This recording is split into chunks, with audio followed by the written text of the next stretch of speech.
The most important thing is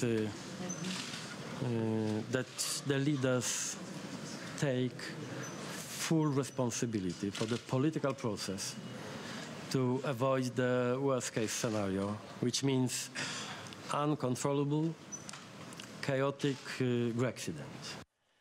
Locked deep within the bowels of the nation's capital, one of those issues no one wants to talk about, maybe because no one really knows what to say about it, and because it has to do with what happens in Europe that doesn't stay in Europe and can cause all sorts of nightmares and agita on this side of the great beyond.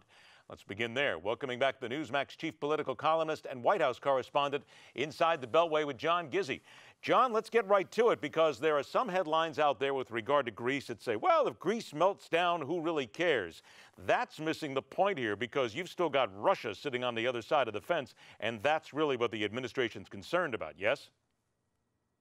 Exactly. And earlier today, White House Press Secretary Josh Earnest would not address the specter of a Russian bailout of Greece. When I posed the question to him, he said, we hope the Greeks will work out their obligations with their partners, which is what he said the last 4 times this subject has come up, and nothing on Russia. When pressed, he did say that the Russian and Greek economies are not exactly in fighting shape right now, meaning he was skeptical about such a bailout. And yet, Prime Minister Tsipras of Greece met with President Putin for the 2nd time. They were in St. Petersburg, and they met with an array of Russian oligarchs and private sector businessmen, the people who control the money. It's a possibility. Vladimir Putin will always be there regardless, and now he's going to maybe go ahead and let his money speak. Let's turn to hopefully something that everybody has a backup for, and that is post-SCOTUS, the Obamacare plan. John, we continue to hear in one sense that the GOP is ready. They have backups. However, then you talk to some people and they say, well, maybe the backups aren't really set. Maybe they're not the best. And then again, maybe a lot of people on the Republican side won't like them.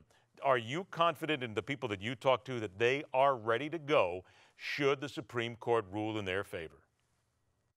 I've had 2 extensive interviews with Senator Cassidy of Louisiana, who has the Patient Freedom Act. In his words, it has the goals of the Affordable Care Act without the mandates, and it infuses competition for health insurance plans, something that is not apparent or obvious or any way contained in Obamacare, the Affordable Care Act. He has Congressman Ralph Abraham, also a physician, sponsoring it in the House side, and many members are looking at it. I'm not saying it's the end all. I'm saying that when the administration used to say that Republican lawmakers have no contingency plan or no alternative, they were just whistling past the grave. And I've noticed that Josh Earnest and other administration spokesmen no longer say that. John, just personally, do you think the White House is really scared over this decision? No one knows what the Supreme Court is going to do, Ed. No one could guess what it would do in the original case that upheld Obamacare by 5-4 back in 2012. On the other hand, with all the questions that come up about this, with the fact that the administration used to say Republicans have no plan, and now they do not like to address the idea of a contingency, yes, I would say they're certainly a little bit nervous about it. All right, let's finish out here about the minute or so that we have left with something that has people talking. The president charging the Pentagon with the task of measuring shrinking Arctic ice. John, I can just see people talking about government waste, the GAO, other people getting involved saying, really, this is what you want the Pentagon to be involved in? Well, I'm going to tell you something. Again, when we hear about the role of the military and different parts of government in the climate change issue, one would not be surprised that this was a step that was coming up. I would say that Ash Carter, the new Secretary of Defense, is one of the most qualified people to hold that job in terms of a resume and a background. One would expect that he knows this area cold. He knows about national security, and he would say something at least in the privacy of his meetings with the president? That might be an interesting question to pose at the White House.